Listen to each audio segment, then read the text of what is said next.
On commence par cette activité, à l'instar des autres parlements membres de l'Union interparlementaire.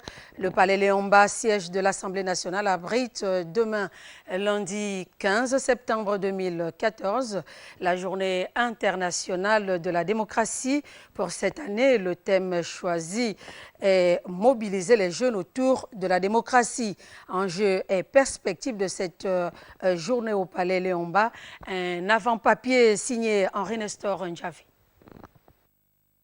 Le Parlement gabonais ne dérogera pas à cette tradition établie depuis 2008 par l'Union interparlementaire, à savoir l'organisation tous les 15 septembre de chaque année de la Journée internationale de la démocratie.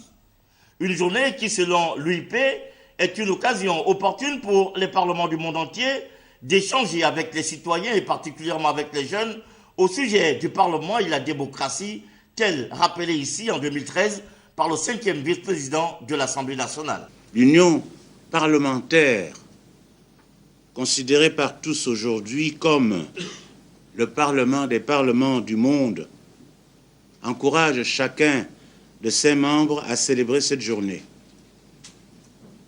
C'est l'occasion de marquer un arrêt et d'examiner les avancées de nos pratiques démocratiques.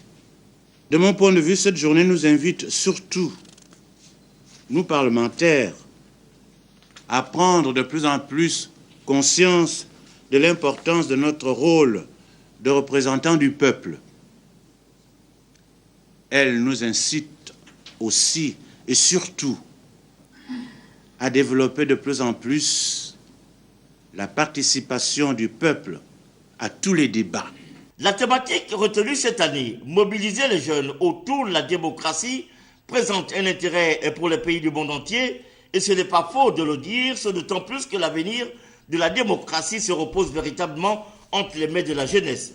Et parlant de la jeunesse gabonaise invitée à cette manifestation, outre les députés, les sénateurs, les ministères des droits humains et des relations avec les institutions constitutionnelles, sont attendus au Palais Léon-Mba le Parlement gabonais des jeunes, le Conseil national de la jeunesse, les jeunes des partis politiques de l'opposition et de la majorité pour des échanges nourris et constructifs.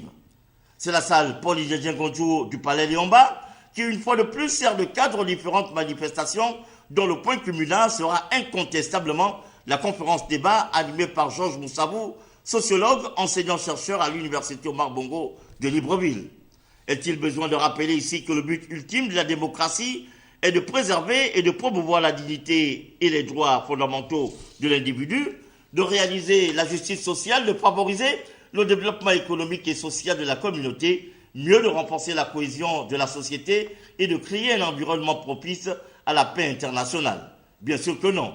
Ce, d'autant plus que chacun doit le savoir, le développement et les droits de l'homme sont interdépendants et dans une démocratie, les droits de l'homme sont défendus et protégés.